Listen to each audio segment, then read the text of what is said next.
DJ PK and David Locke, radio voice of the Utah Jazz, joining us. David, good morning. Good morning, unless you just realized you left your house driving away without your ID and you're flying to Sacramento today.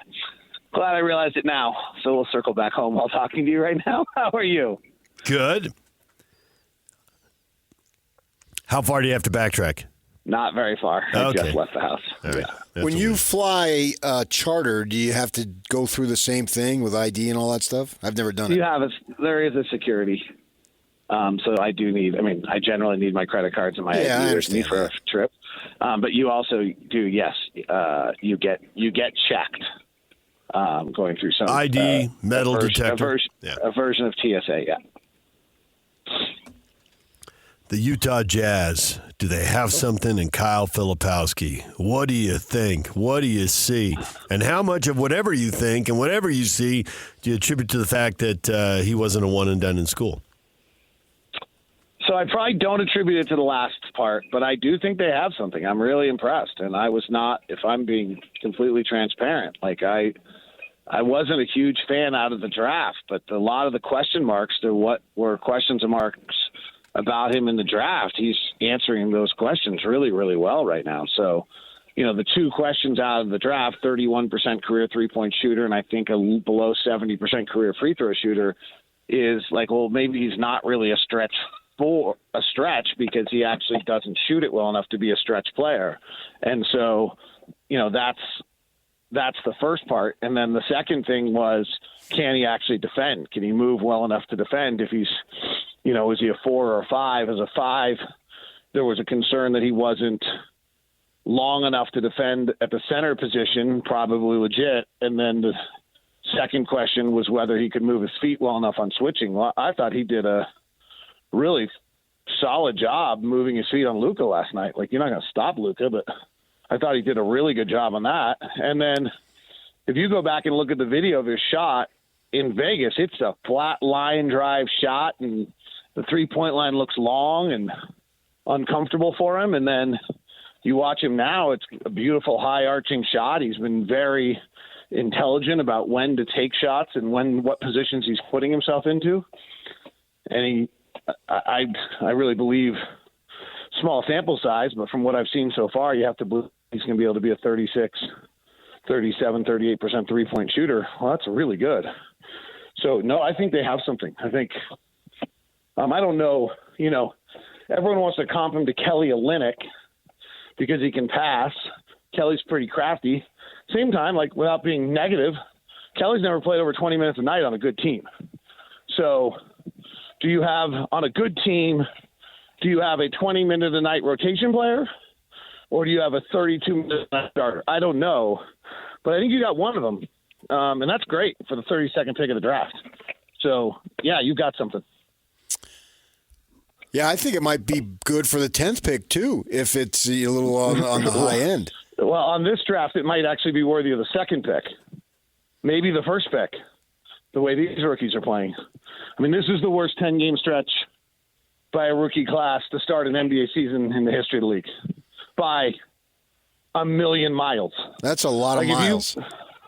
Yes, a million of them, in fact. Roughly. Quick estimate says. If you voted Rookie of the Year right now, it's probably Bub Carrington in Washington, only because he's gotten to play more than everyone else.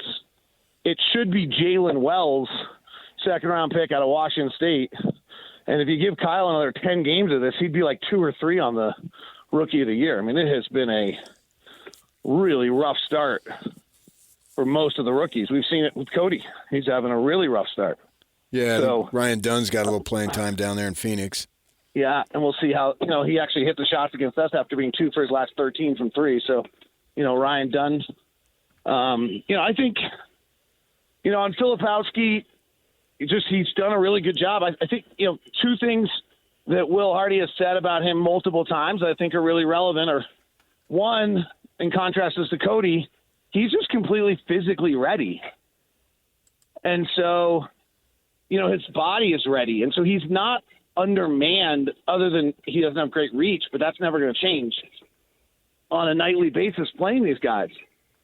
Whereas Cody's just so skinny. Like, if Cody's body doesn't change, Cody's going to have a hard time surviving in the NBA. You don't see a lot of guys that skinny, right? Like, he just looks like he's a child. Yeah. Right. And his body's going to change and develop. So he'll be much better in 3 or 4 years when his body changes. Kyle's body's not going to change that much. Like, he's going to get stronger because he's going to have the elite, Isaiah Wright and the crew working on him, and this elite crew of strength and conditioning coaches, and it's a full-time job now. But it's not going to be dramatic. Like, his body's pretty ready. So I think that's the first thing. And then the other thing Will Hardy keeps saying about Kyle Filipowski is he puts himself in the right spots.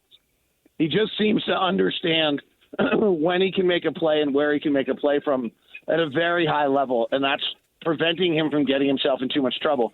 The one I'm fascinated about, totally fascinated about, is at Duke, his move was he dribbled right, spun back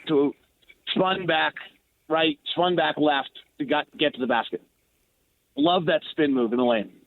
And I watched it and was like, oh, you can't do that in the NBA. Like, you have zero chance. You spin in the NBA, ask Taylor Horton-Tucker, you're in trouble.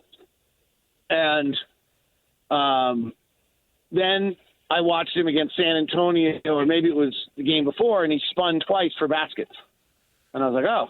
And then by the San Antonio game, the next game, or maybe it was even, I might be off by a game, but literally 24 hours later, first time I got the ball, somebody jumped on that shoulder. And I was like, does it literally only take 24 hours for a scouting report to get across the NBA now? And it might be true because he hasn't been able to spin since. I want to see if that comes back at all into his game when he's playing in space, because that is a really good move of his. I just don't think it's going to last. It was one of the reasons I was skeptical about him as a NBA pro, but he's showing every other ability, and he'll figure out just drive straight right. If they're going to take your spin away, then just go hard right and be powerful to the basket. He's very forceful around the rim and very creative with how to get his shooting windows, create shooting windows. He's been really, really good. Really, really, really good. Really exciting. There's minutes there right now temporarily with the Kessler situation, but assuming everyone is there, what do you think for him? I don't know. And the reason I don't know is because how well John Collins is playing. And John Collins is playing really well as both kind of a 4 and a 5. And I asked Will Hardy in the press conference yesterday that he had said the night before that John Collins was doing a really good job of using his physicality on switches. If everyone's going to switch, then you get a smaller guy on you to go post him up. That's where the post up becomes back in vogue in the NBA. And John Collins is doing that really well. He has that with his great jumping ability into a quick jump hook. He can do that better out of the 4 than the 5 because teams all switch 1 through 4, but they don't all switch 1 through 5. And so sometimes when he plays the 5, he just ends up with a center on him, and then he can't do that. So there's a value to having John play the 4, but the John, maybe we're going to revisit it. The John Walker combo last year was pretty much a dumpster fire. So we'll see whether we revisit that or whether John goes back to coming off the bench where I think he's actually at his best. But then you're starting Walker, Kyle, and Lowry. I don't know if that's an answer. What's the harm in trying, though, in a year when it's not really about wins and losses, or maybe more accurately, for a lot of fans, it's about the losses. They're not going to be a playoff team, so get as high a draft pick as you can. And in that regard, how much do wins bother you? I mean, right now they have the 5th worst record, so they minimize their lottery odds a little bit. Too many wins this year would seem to be contrary to the plan. That's undeniable. I'm not too worried about wins in the sense that you just can't have your head bashed in every night. Let me rephrase that. You can have your head bashed in every night, but you have to do what Oklahoma City did, which is decide there's not a single player on your roster that matters. So that's what Oklahoma City did. Oklahoma City basically, they got Shai Gilgeous-Alexander in that trade. They put him off into the dust, like over and right. So you sit over there and don't play. And then they played a bunch of guys who they generally figure will never play for them ever. So they're not scarred. They're not scarred by it. So they're not scarred by it. But if you go look across the league at players who were parts of significant tanks, I think they're harmed by it. I don't think they learned how to play the game the right way. Like, is Bradley Beal still scarred by it? I think so. Like, I just watch him lose enough possessions a night or not play enough games that I just don't think he was raised in an environment that was about winning. And I think players get scarred by it. Let's see what happens to Josh Giddey in a new environment in Chicago, and maybe that will be an unfair evaluation. But I think you got to avoid that. You got to have it be that if you don't get back defensively, it matters, or that if you get picked coming across half court in a clutch game, it matters. And so I think that that's really important to have these things matter and not just be irrelevant and have just, I think unless you think there's not a guy on the roster that's going to be a part of it. And that's what Oklahoma City basically did. There's some minor exceptions. Like I think Aaron Wiggins worked his way through it, but undrafted or late second round pick works his way because if he doesn't play hard, he goes home and he survives and starts as a piece of your culture for the future. Okay, that I can see, but like real pieces. If you think we have no real pieces, then yeah, maybe it doesn't matter. Well, like when we're really good in 5 or 6 years, if you don't think Kyle Filipowski, Cody Williams, Isaiah Collier, Keontae George, Walker Kessler, Bryce Sensabaugh, or Taylor Hendricks can be a part of it, then let's just freaking go 10-72 and look like crap every night. Well, then that I don't know that you'd get that in 5 years if you got nobody right now. But I get your point. Can't that be up to the coaching staff to make it matter, whether the game matters or not? I mean, they're doing a great job.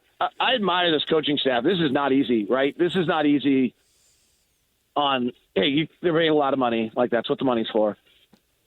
But, like, on one level, you're not always playing your best player right now, right? There's some development going on where guys are getting minutes. As much as Will Hardy says no free minutes, like, there's some things that are looking a little close to that every now and then right now. And then secondarily, so now you've got to keep a locker room together where not everything is being earned on merit. That's super hard. And then you've got to get these guys to have pride in what they're doing to get them to improve. And, give them credit. Like, they're a sieve defensively in transition, and they went through a massive film session the other day where they focused, according to people I talked to yesterday, on transition. And lo and behold, their transition dropped from averaging 23 times where the opponent's in transition to 16 last night. Well, that won them a basketball game because the coaching staff worked their tail off on something. The players responded, and it won them a basketball game. I think you've got to take as much as, yes, you want draft position, I think you've got to take those moments because those are that sequence of events right there is too important to not have as part of your culture. So to not have this team destroyed, how many wins do they have to have? What are we right now? Like 3-9? 3-9. After an 0-6 start, right? What would that be for the whole season? Oh no, you're 3-8. Don't pile on the losses yet. 3-8. 3-8. So 8 times 3 would be too many. So we're about pacing to 21 wins right now? Something like that. Yeah, that's fine. I mean, really, if you want a draft pick, you got to be at 15, 16, 17. If you go do the history, like, just go look at the top 4 picks, which is what the NBA lottery odds you want to be. I think they're all the same, the top 4. Top 3. Like, I take a hit at 4 to 12.5. Okay. So I think you're all of, if you go back and look at the top 3 last year's, I think it's 15, 18, 17 area. So you really at some point have to lose 10 or 12 or 14 in a row to get there. Super fun. Messed up. I don't know what the league's supposed to do. It's not good. I get it. I understand it. I think we're doing the right thing.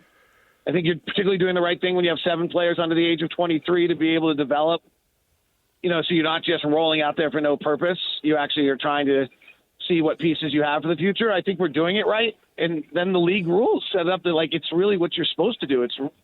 I don't know the right answer. I mean, I think there's a few things. One, get rid of the max salary would be the first thing that would allow every market to have a chance. Then BYU can go pay players to come for their nil with no max contract. Like, it's a really good analogy, actually. They don't all go to Kansas and they don't all go to Duke. Somebody can go get other guys. But when they're all getting paid the exact same, then they're always going to go to the big market. And then I don't know what the other – but maybe the draft – maybe that old model that you're just rotating the draft every year in some capacity in pods and just get lucky or something. I don't know. But this isn't great model for the NBA. Did you pick up your stuff? You good to go? You got your ID? I do. I picked it up. I'm going to get to the gym on time. Everything is working fabulously on this Friday. It is beautiful in Salt Lake City. We just needed to get very white here very fast. Well, I thought it was. Oh, that's true. Good point. I believe David would be talking about snow and sliding down mountains on skis. But let me tell you what, PK, I got tip of the hat. That was really strong. You got to listen to the show more. He does better work. No, that was really good.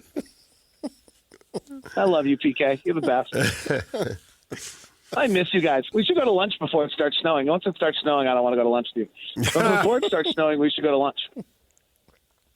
Well, you're gone for a week, so we'll talk when you get back from sitting down there in L.A., going to the beach 3 or 4 days in a row. Oh, yeah. That's not be too terrible. All right. Enjoy the trip, But it is, I got to point out, the NBA geography is so good. Like, I'm so concerned about where my kids think the states are. Sacramento, Los Angeles, San Antonio. Yeah. That last thing just does not belong with the others. What just happened? Well, just you get a weekend in L.A., so you'll have to just. I'm not complaining. Yeah, you have to. I'm never complaining about it. It's 41 road, 41 home. I just think it's super funny how the force of the schedule makes you really wonder what the geography of the world is. Well, there's arena availability to consider. Yep. So. Yep. But last time I checked, San Antonio was next to Milwaukee, and this time San Antonio is next to Los Angeles. It's just a super weird world. Well, you'll be done with San Antonio. If we could get done with Oklahoma City early, we'd really be happy. He's David Locke, radio voice of the Jazz. You're Saturday night in Sacramento. That's an 8 o'clock tip. And Sunday night against the Clippers in L.A. a 7 o'clock tip. David, we will talk to you again next week. See ya. DJ PK, it's 97.5 The Zone. Kevin Graham coming up at the top of the hour to talk about a big weekend of football. Got a poll question up on the Utes and Cougars. BYU's won 9 in a row. Utah has lost 5 in a row. Does either streak end? Do they both continue? We'll get to that next. Stay with us.